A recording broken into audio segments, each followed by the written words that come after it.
ഈശോയിൽ പ്രിയ സഹോദരങ്ങളെ, എല്ലാവരും ആഗ്രഹിക്കുന്ന ഒരു കാര്യമാണ് ഭാഷാവരത്തിൽ സ്തുതിക്കുക എന്നുള്ളത്. ഈശോയിൽ വിശ്വസിക്കുന്ന എല്ലാ മക്കളുടെ ഒരു ആഗ്രഹമാണ്. ധ്യാനത്തിലൊക്കെ അറ്റൻഡ് ചെയ്യുമ്പോൾ മറ്റു പലരും ഭാഷാവരത്തിൽ സ്തുതിക്കുന്ന കാണുമ്പോൾ നമുക്കൊക്കെ കൊതി വരാറുണ്ട്. ദൈവമേ, എനിക്കും കൂടെ ഭാഷാവരത്തിൽ ഒന്ന് സ്തുതിക്കാൻ പറ്റിയിരുന്നെങ്കിൽ. അല്ലെങ്കിൽ ചിലപ്പോഴൊക്കെ നമ്മൾ ഒത്തിരി നാൾ ഇങ്ങനെ വെയിറ്റ് ചെയ്യുന്നുണ്ടായിരിക്കും ഭാഷാവരം ലഭിക്കുന്നതിന് വേണ്ടി. അത് സ്വർഗം തരുന്നൊരു വരമാണ്.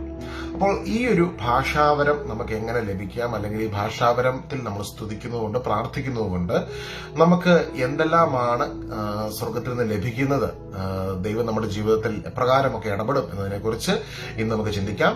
അതിന് തന്നെ കൊറിന്തോസുകാർക്കുള്ള ലേഖനം 1 കൊറിന്തോസ് 14 അധ്യായം അതിന്റെ 2 വാക്യത്തിലേക്ക് ഞാൻ നിങ്ങളുടെ ശ്രദ്ധ കൊണ്ടുവരികയാണ്. 1 കൊറിന്തോസ് 14:2 അവിടെ ഇപ്രകാരം എഴുതിയിരിക്കുന്നു: ഭാഷാവരമുള്ളവൻ മനുഷ്യരോടല്ല ദൈവത്തോടാണ് സംസാരിക്കുന്നത്. ഭാഷാവരമുള്ളവൻ മനുഷ്യരോടല്ല ദൈവത്തോടാണ് സംസാരിക്കുന്നത്. അപ്പോൾ ഭാഷാവരം എന്നുള്ളത് ബൈബിളിലുണ്ട്.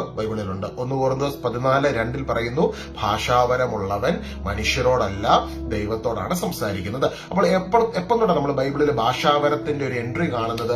യേശുവിന്റെ ശിഷ്യന്മാര് 120 പേര് പരിശുദ്ധ അമ്മയൊക്കെ ചേർന്നിരുന്നു ഒരു സ്ഥലത്ത് സിഹിയോൻ മാളിക മുറിയിൽ ഒരുമിച്ചിരുന്ന് പ്രാർത്ഥിക്കുമ്പോൾ പരിശുദ്ധാത്മാവ് കടന്നു വരികയും അവർ അഗ്നിയുടെ അഭിഷേകത്തിൽ നിറയുകയും അതിനുശേഷം വിവിധ ഭാഷകളിൽ സംസാരിക്കുവാൻ തുടങ്ങി. പരിശുദ്ധാത്മാവിന്റെ ശക്തി അവരിലേക്ക് കടന്നു വന്നപ്പോൾ അവർ വിവിധ ഭാഷകൾ സംസാരിക്കുവാൻ തുടങ്ങി. അപ്പോൾ ഇതിന് തൊട്ട് മുൻപ് പരിശുദ്ധാത്മാവിന്റെ ഈ ശക്തി അവരിൽ നിറയപ്പെടുന്നതിന് മുൻപ്, സിഹിയോൻ മാളിക മുറിയിൽ ഇവർ 120 പേര് ഒരുമിച്ച് കൂടി ഇരിക്കുന്നതിന് മുൻപ് യേശു ക്രിസ്തു, കർത്താവായ ഈശോ, നമ്മുടെ കർത്താവ് ഇവരോട് പറഞ്ഞിരുന്നു, നിങ്ങൾ എന്റെ വാഗ്ദാനമായ, പിതാവിന്റെ വാഗ്ദാനമായ പരിശുദ്ധാത്മാവ് നിങ്ങളിലേക്ക് വരുന്നത് വരെ നിങ്ങൾ കാത്തിരിക്കുവേൻ. അപ്പോൾ ഈശോ കുരിശിൽ പരിഹാര ബലിയായി തീരുന്നതിന് മുൻപ് തന്നെ ഈശോ ഇക്കാര്യം പറഞ്ഞായിരുന്നു. അപ്പോൾ ഈശോ ക്രൂശിലേക്ക് കടന്നുപോയി കുരിശിൽ യേശു പരിഹാര ബലിയായി തീർന്നുകൊണ്ട് നമുക്കെല്ലാവർക്കും വേണ്ടത് സകലതും പൂർത്തീകരിച്ചതിന് ശേഷം കർത്താവിന്റെ പൂർത്തീകരണ പ്രവൃത്തിയിൽ വിശ്വസിച്ച്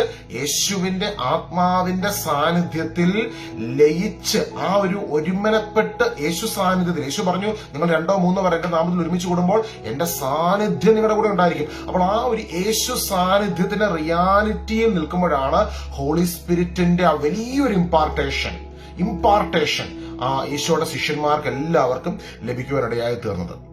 അപ്പോൾ പ്രിയമുള്ളവരെ, യേശുവിന്റെ സാന്നിധ്യത്തിലൂടെ നമ്മളിലേക്ക് കടന്നു വരുന്ന പരിശുദ്ധാത്മാവിന്റെ അഭിഷേകം നമ്മുടെ സ്പിരിറ്റ് മാനെ, നമ്മുടെ ആന്തരിക മനുഷ്യനെ ഒരു പുതുക്കലിലേക്ക്, ഒരു റിക്രിയേഷനിലേക്ക്, യേശുക്രിസ്തുവിന്റെ ആത്മാവിലൂടെ ഒരു ന്യൂ ക്രിയേഷനായി, ഒരു ന്യൂ ബോൺ സ്പിരിറ്റായി നമ്മുടെ ആത്മാവ് മാറുകയാണ്. ഇത് സംഭവിക്കുന്നത് നമ്മൾ ഈശോയുടെ സാന്നിധ്യത്തിൽ വിശ്രമിക്കുമ്പോഴാണ്. എങ്ങനെ നമുക്ക് വിശ്രമിക്കാൻ സാധിക്കുന്നത്?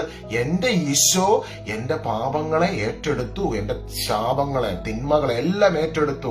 അവൻ എനിക്ക് വേണ്ടി മരിച്ചെന്ന് ഒരു human soul, every single soul is important for God. അപ്പോൾ നമ്മൾ ജനക്കൂട്ടത്തിലേക്ക് നോക്കണ്ട, നമ്മൾ നമ്മളിലേക്ക് തന്നെ നോക്കിക്കൊണ്ട് നമ്മൾ പ്രഖ്യാപിക്കണം, എന്റെ യേശു എനിക്ക് വേണ്ടി സകലതും ചെയ്തു കഴിഞ്ഞു. അവന്റെ സാന്നിധ്യത്തിൽ, എന്റെ ഈശോയുടെ സാന്നിധ്യത്തിൽ, ദിവ്യകാരുണ്യമായി തീർന്ന പരിശുദ്ധ പരമ ദിവ്യകാരുണ്യനാഥന്റെ സാന്നിധ്യത്തിൽ ഞാൻ വിശ്രമിക്കുന്നു എന്ന് പറഞ്ഞ് യേശു സാന്നിധ്യത്തിൽ വിശ്രമിക്കുമ്പോൾ നമ്മുടെ ഉള്ളിൽ റിക്രിയേറ്റഡ് ആകുന്ന, ഈശോയിൽ നിന്ന് അഭിഷേകം പ്രാപിച്ച്, അല്ലെങ്കിൽ ഈശോയുടെ സാന്നിധ്യത്തിലൂടെ വീണ്ടും ജനിക്കുന്ന ആത്മമനുഷ്യനിൽ നിന്ന് ഒരു ശക്തിയോടെ ആ ഭാഷാവരം പുറത്തേക്ക് കടന്നു വരികയാണ്. അപ്പോൾ ഈ ഭാഷാവരം എന്നുള്ളത് നമ്മുടെ ബുദ്ധിക്ക് ചിലപ്പോൾ മനസ്സിലാക്കാൻ സാധിക്കത്തില്ല, എങ്കിൽ തന്നെയും നമ്മുടെ ആത്മാവ് ദൈവത്തിന്റെ ആത്മാവിനോട് കമ്മ്യൂണിക്കേറ്റ് ചെയ്യുന്ന നിമിഷങ്ങളാണ് ഭാഷാവരം. എന്റെ ജീവിതത്തിൽ നിരവധി തവണ ഞാൻ ഇതിന്റെ ശക്തി മനസ്സിലാക്കിയിട്ടുണ്ട്. ചില ദുർഘടമായ സാഹചര്യങ്ങളിൽ, പ്രശ്നങ്ങളിലൊക്കെ ഞാൻ കണ്ണടച്ച്, യേശുവേ, അങ്ങ് കാൽവരി കുരിശിൽ സകലതും ചെയ്തു കഴിഞ്ഞതാണല്ലോ എന്ന് പ്രാർത്ഥിക്കുമ്പോൾ ഉള്ളിൽ നിന്ന് ഭാഷാവരം ഇങ്ങനെ അങ്ങ് തികട്ടി വരും. അപ്പോൾ നമ്മൾ ഭാഷാവരത്തിൽ സ്തുതിക്കാൻ തുടങ്ങുമ്പോൾ പെട്ടെന്ന് തന്നെ അന്തരീക്ഷം മാറുകയാണ്. അപ്പോൾ ഞാനോട്, ദൈവം എന്താണ് അവിടെ സംഭവിക്കുന്നത്? പ്രിയമുള്ളവരെ, ദൈവത്തിന് നമ്മളെക്കുറിച്ചൊരു പദ്ധതിയുണ്ട്. കുരിശിൽ അവനെല്ലാം ചെയ്ത് കഴിഞ്ഞതാണ്. അവൻ നിവർത്തിച്ചതിനെ നമ്മൾ വിശ്വസിച്ചുകൊണ്ട് ആത്മാഭിഷേകത്തിൽ നിറയുമ്പോൾ നമ്മുടെ ചുറ്റും യേശു ക്രൂശിൽ ചെയ്ത് കഴിഞ്ഞതിന്റെ മുഴുവനും വെളിപ്പെടാൻ തുടങ്ങും. അതിന്റെ അനുഗ്രഹങ്ങൾ, നിറവുകൾ, healings, deliverance, breakthroughs, everything will follows us. സങ്കീർത്തനം 23 പറയുന്നത് പോലെ നന്മയും കരുണയും ആയുഷ്കാലമൊക്കെയും നിന്നെ പിന്തുടരും. ഈശോ പറഞ്ഞ മത്തായിയുടെ സുവിശേഷത്തില്, മുന്നമേ അവന്റെ രാജ്യവും, first you shall seek his kingdom and his righteousness. Hallelujah. ആ കിങ്ഡം ഓഫ് ഗോഡ് നമ്മുടെ ഉള്ളിൽ തന്നെ ഉണ്ടെന്നും ഈശോ പറഞ്ഞു. ക്രൂശിൽ എല്ലാം ചെയ്തു കഴിഞ്ഞ കർത്താവിന്റെ സാന്നിധ്യം നമ്മുടെ ഉള്ളിൽ ലയിക്കുമ്പോൾ ആ കിങ്ഡം ഓഫ് ഗോഡിൽ നമ്മൾ ബോൺ ആവുകയാണ്, നമ്മൾ ജനിക്കുകയാണ്. അന്ധകാരത്തിന്റെ ആധിപത്യത്തിൽ നിന്ന് പുത്രനായ ഈശോയുടെ രാജ്യത്തിലേക്ക് ദൈവപിതാവ് നമ്മളെ ആനയിച്ചിരിക്കുന്നു. അവിടെ നമ്മൾ ആത്മാവിന്റെ ഭാഷയിൽ സംസാരിക്കുമ്പോൾ you are pulling down the strongholds. 2 കൊറിന്തോസ് 10-ാം അധ്യായം അതിന്റെ 3-ാം വാക്യത്തിൽ ഇപ്രകാരം എഴുതിയിരിക്കുന്നു: ഞങ്ങൾ ജീവിക്കുന്നത് ജഡത്തിലാണെങ്കിലും ജഡിക പോരാട്ടമല്ല ഞങ്ങൾ നടത്തുന്നത്. എന്തുകൊണ്ടെന്നാൽ ഞങ്ങളുടെ സമരായുധങ്ങൾ ജഡികമല്ല, ദുർഗമങ്ങളായ കോട്ടകൾ തകർക്കുവാൻ ദൈവത്തിൽ അവ ശക്തങ്ങളാണ്. അപ്പൊ ദുർഗമമായ കോട്ടകൾ ഇപ്പൊ നിങ്ങളുടെ ചുറ്റും, നമ്മുടെയൊക്കെ ജീവിതത്തിന്റെ ചില മേഖലകളിൽ ഇപ്പൊ ചില സമയങ്ങളിലൊക്കെ നമുക്ക് തോന്നും, കർത്താവ് എന്തുകൊണ്ടാണ് ഈ ഒരു വെല്ലുവിളി? പക്ഷെ ആ ദുർഗമമായ കോട്ടകളെ തകർക്കുവാനുള്ള ഒരു സമരായുധം സ്വർഗം നിനക്കും എനിക്കും തന്നിട്ടുണ്ട്.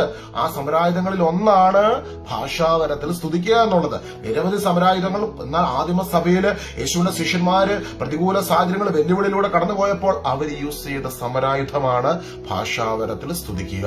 ഭാഷാവരത്തിൽ സ്തുതിക്കുമ്പോൾ എന്താ സംഭവിക്കുന്നത്? ഭാഷാവരത്തിൽ സംസാരിക്കുന്നവൻ, സ്തുതിക്കുന്നവൻ, അവൻ ദൈവത്തോടത്രേ സംസാരിക്കുന്നത്. 14:4 പറയുന്നു, ഭാഷാവരത്തോടെ സംസാരിക്കുന്നവൻ തനിക്ക് തന്നെ അഭിവൃദ്ധി കൈവരുത്തുന്നു. അപ്പോൾ നമ്മുടെ ജീവിതത്തിൽ അഭിവൃദ്ധി ഉണ്ടാവുകയാണ്. ഭാഷാവരത്തിൽ സംസാരിക്കുമ്പോൾ ദൈവം ചെയ്ത് കഴിഞ്ഞതിന്റെ, യേശു ക്രൂശിൽ ചെയ്ത് കഴിഞ്ഞതിന്റെ അനുഗ്രഹങ്ങൾ നമ്മുടെ ജീവിതത്തിന് ചുറ്റും വെളിപ്പെടുവാൻ തുടങ്ങും. തനിക്ക് തന്നെ അഭിവൃദ്ധി ഉണ്ടാകുന്നു. ആത്മീയവും ഭൗതികവുമായ അഭിവൃദ്ധി. ചിലപ്പോൾ നമുക്ക് ചിന്തിക്കും ആത്മീയമായ അഭിവൃദ്ധി മാത്രമാണെന്ന്. ആത്മീയ അഭിവൃദ്ധി മാത്രമാണ്? ഒരിക്കലുമല്ല. ദൈവം ഭൗതികമായ മേഖലയിലും നിന്റെ ജീവിതത്തിലും വ്യക്തി ജീവിതത്തിലും നിന്റെ എല്ലാ മേഖലകളിലേക്കും ആത്മാവിന്റെ അഭിഷേകത്തിന്റെ സമൃദ്ധിയിൽ നീ എല്ലാ മേഖലകളിലും അനുഗ്രഹിക്കപ്പെടണമെന്ന് തമ്പുരാൻ ആഗ്രഹിക്കണം. അതുകൊണ്ടാണ് യോഹന്നാൻ എഴുതിയ 3-ാം ലേഖനത്തിന്റെ 2-ാം വാക്യത്തിൽ പറയുന്നു, വാത്സല്യ ഭാജനമേ, നിന്റെ ആത്മാവ് ക്ഷേമസ്ഥിതിയിലായിരിക്കുന്നത് പോലെ തന്നെ എല്ലാ കാര്യങ്ങളിലും നിനക്ക് ഐശ്വര്യം ഉണ്ടാകട്ടെ എന്നും നീ ആരോഗ്യവാനായിരിക്കട്ടെ എന്നും ഞാൻ പ്രാർത്ഥിക്കുന്നു. എല്ലാ കാര്യങ്ങളിലും നിനക്ക് ഐശ്വര്യം ഉണ്ടാകട്ടെ. അപ്പോൾ ഇത് വചനത്തിൽ എഴുതിയിട്ടുണ്ട്, എല്ലാ കാര്യങ്ങളും നിനക്ക് ഐശ്വര്യം ഉണ്ടാകട്ടെ. എപ്പോൾ? നിന്റെ ആത്മാവ് ക്ഷേമസ്ഥിതിയിലായിരിക്കുന്നത് പോലെ. അപ്പോൾ ഇന്ന് നമ്മൾ സംസാരിക്കുന്ന ഈ ഭാഗം മുഴുവനും നമ്മുടെ ആത്മാവിൽ അഭിഷേകം നിറഞ്ഞ് ആത്മാവിന്റെ ശക്തിയിൽ, നമ്മുടെ ആത്മാവ് ഒരു പുതുജനനം, ആത്മാവിന്റെ ശക്തിയിലുള്ള ആ ഒരു ജീവിതത്തിനെ കുറിച്ചാണ്. അപ്പോൾ ഈ ആത്മാവിന്റെ ശക്തിയിൽ, നമ്മുടെ ആത്മാവ് പരിശുദ്ധാത്മ ശക്തിയിൽ നമ്മൾ നിറയുമ്പോൾ, നമ്മുടെ ആത്മാവ് നിറയുമ്പോൾ എന്താ സംഭവിക്കുന്നത്? നിന്റെ ആത്മാവ് ക്ഷേമസ്ഥിതിയിലായിരിക്കുന്നത് പോലെ തന്നെ എല്ലാ കാര്യങ്ങളിലും നിനക്ക് ഐശ്വര്യം ഉണ്ടാകട്ടെ എന്നും നീ ആരോഗ്യവാനായിരിക്കട്ടെ എന്നും ഞാൻ പ്രാർത്ഥിക്കുന്നു. അപ്പോൾ ആത്മാവ് ക്ഷേമസ്ഥിതിയിലാകുവാൻ, നമ്മുടെ ചുറ്റുമുള്ള പോരാട്ടങ്ങളെ തകർക്കുവാൻ സ്വർഗം നൽകിയിരിക്കുന്ന വലിയൊരു ഗിഫ്റ്റാണ് ഭാഷാവരത്തിൽ സ്തുതിക്കുക എന്നുള്ളത്. ഇനി ഗിഫ്റ്റ് ലഭിക്കാത്തവരാരെങ്കിലും ഉണ്ടെങ്കിൽ, ഇത് ലഭിക്കുന്നില്ല എന്നോർത്ത് വിഷമിക്കുന്നുണ്ടെങ്കിൽ അതോർത്ത് വിഷമിക്കേണ്ട. യേശു കാൽവരി കുരിശിൽ നിനക്ക് സ്വർഗീയമായ സകല വരങ്ങൾ ലഭിക്കുന്നതിന് വേണ്ടത് മുഴുവനും ചെയ്ത് കഴിഞ്ഞതാണ്. അപ്പോൾ യേശുവിനെ നീ ഹൃദയത്തിൽ രക്ഷകനും നാഥനുമായി ഈശോനെ സ്വീകരിച്ച നിമിഷത്തിൽ തന്നെ ഈ ഗിഫ്റ്റുകളെല്ലാം നിന്റെ ഉള്ളിൽ വന്നു കഴിഞ്ഞിരിക്കുന്നു. നിന്റെ ഉള്ളിൽ ഈ ഗിഫ്റ്റ് ഉണ്ട്. നീ ഈശോയുടെ സാന്നിധ്യത്തിൽ വിശ്രമിച്ച്, യേശുവേ, എന്റെ ജീവിതവും എന്റെ മനസ്സും എന്റെ ശരീരവും എല്ലാം നിനക്ക് സമർപ്പിക്കപ്പെട്ടതാണല്ലോ, നിന്റെ ഉള്ളിൽ ഞാൻ മറഞ്ഞിരിക്കുകയാണല്ലോ. കൊളോസസ് 1:20 നീ പറയുന്നല്ലോ, യേശുവിന്റെ കുരിശിലെ പൂർത്തീകരണ പ്രവൃത്തിയിലൂടെ ദൈവപിതാവ് നമ്മളെ അവനിൽ ക്രിസ്തു നമ്മളെ തന്റെ ഭൗതിക ശരീരത്തിൽ അനുരഞ്ജിപ്പിച്ചിരിക്കുന്നു. അപ്പോൾ നമ്മൾ ഇന്ന് മാമോദീസായിൽ യേശുവിന്റെ ഉള്ളിൽ സംസ്കരിക്കപ്പെട്ട ഈശോയുടെ മക്കള് ടെൻഷൻ അടിക്കേണ്ട, വെറി ചെയ്യേണ്ട. എന്താ ചെയ്യേണ്ടത്? എന്റെ യേശുവിന്റെ ഉള്ളിലാണ് ഞാൻ ഇരിക്കുന്നത് എന്ന യാഥാർത്ഥ്യത്തിലേക്ക് കടന്നു വന്നുകൊണ്ട് എന്റെ ഉള്ളിൽ ഈശോയുണ്ട്, ഈശോയുടെ ഉള്ളിൽ ഞാനുമുണ്ട്. എന്റെ ശരീരം ഭക്ഷിക്കുകയും എന്റെ രക്തം പാനം ചെയ്യുകയും ചെയ്യുന്നവനിൽ ഞാൻ വസിക്കുന്നു, അവൻ എന്നിലും ഞാൻ അവനിലും വസിക്കുന്നു. യോഹന്നാൻ സുവിശേഷം 6-ാം അധ്യായം 57-ാം വാക്യത്തിൽ പറയുകയാണ്, എന്നെ ഭക്ഷിക്കുന്നവൻ ഞാൻ മൂലം ജീവിക്കും. ഹല്ലേലൂയ. എന്നെ ഭക്ഷിക്കുന്നവൻ ഞാൻ മൂലം ജീവിക്കും. എന്നെ ഭക്ഷിക്കുന്നവൻ ഞാൻ മൂലം ജീവിക്കും. എഫെസോസ് 1:3 പറയുകയാണ്, തന്റെ മുൻപാകെ സ്നേഹത്തിൽ പരിശുദ്ധരും നിഷ്കളങ്കരുമായിരിക്കാൻ ലോകസ്ഥാപനത്തിന് മുൻപ് തന്നെ അവിടുന്ന് നമ്മെ ക്രിസ്തുവിൽ തെരഞ്ഞെടുത്തു. അത് 4-ാം വാക്യമാണ്. 3-ാം വാക്യം, സ്വർഗീയമായ എല്ലാ ആത്മീയവരങ്ങളാലും ക്രിസ്തുവിൽ നമ്മെ അനുഗ്രഹിച്ചവനും. സ്വർഗീയമായ എല്ലാ ആത്മീയവരങ്ങളാലും ക്രിസ്തുവിൽ നമ്മെ അനുഗ്രഹിച്ചവനും. അപ്പോൾ ഈ ആത്മീയവരം, ഈശോനെ സ്നേഹിച്ച, ഈശോയെ ജീവിതത്തിന് രക്ഷകനും നാഥനുമായി റിസീവ് ചെയ്ത നിന്റെ ഉള്ളിൽ ഇതുണ്ട്. ഈ ആത്മീയ വരങ്ങൾ ക്രിസ്തുവിൽ ദൈവപിതാവ് നിനക്ക് തന്നിരിക്കുന്നു. നീ അതിനുവേണ്ടി നീ ഒന്നും ഓടി നടക്കേണ്ടതില്ല. നീ ദൈവപിതാവിന് നന്ദി പറഞ്ഞാൽ മതി. ഈശോയുടെ ക്രൂശിലെ പൂർത്തീകരണ പ്രവൃത്തിയിലൂടെ, പരിഹാര ബലിയായി തീർന്നതിലൂടെ, അവന്റെ സാക്രിഫൈസിലൂടെ, അവൻ പരിശുദ്ധ കുർബാനയായി തീർന്നതിലൂടെ എനിക്ക് ഭാഷാവരം അവൻ തന്നു കഴിഞ്ഞിരിക്കുന്നു. എന്റെ യേശുവെ നന്ദി.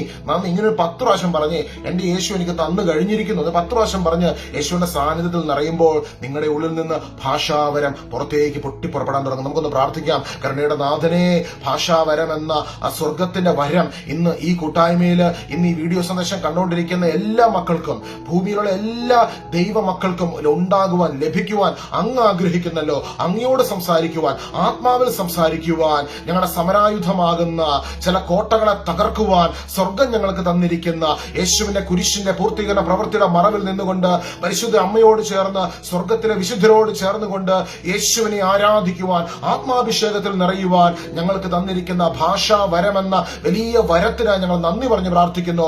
എല്ലാ മക്കളിലേക്കും, ഞങ്ങൾ ഓരോരുത്തരിലേക്കും ആത്മാവിന്റെ വലിയൊരു പകർച്ച, ആത്മാവിന്റെ വലിയൊരു അഭിഷേകം ഈ നിമിഷം വെളിപ്പെടുന്നതിന് വേണ്ടി ഞങ്ങൾ അങ്ങ് സ്തുതിച്ചു മഹത്വപ്പെടുത്തുന്നു. Hallelujah, hallelujah, hallelujah, hallelujah, hallelujah. യേശുവേ നന്ദി, യേശുവേ സ്തുതി, യേശുവേ സ്തോത്രം, യേശുവേ ആരാധന, ആരാധന, ആരാധന, ആരാധന, ആരാധന. വലിയൊരു അഭിഷേകം സ്വർഗം ഞങ്ങളിലേക്ക് പകർന്നു തരുന്നതിനെ ഓർത്ത് നന്ദി പറഞ്ഞുകൊണ്ട് പ്രാർത്ഥിക്കുന്നു. യേശുവേ നന്ദി, യേശുവേ സ്തുതി, യേശുവേ സ്തോത്രം, യേശുവേ ആരാധന. ഹല്ലേലൂയ. പരിശുദ്ധ പരമ ദിവ്യകാരുണ്യ ഈശോയ്ക്ക് എന്നേരവും ആരാധന.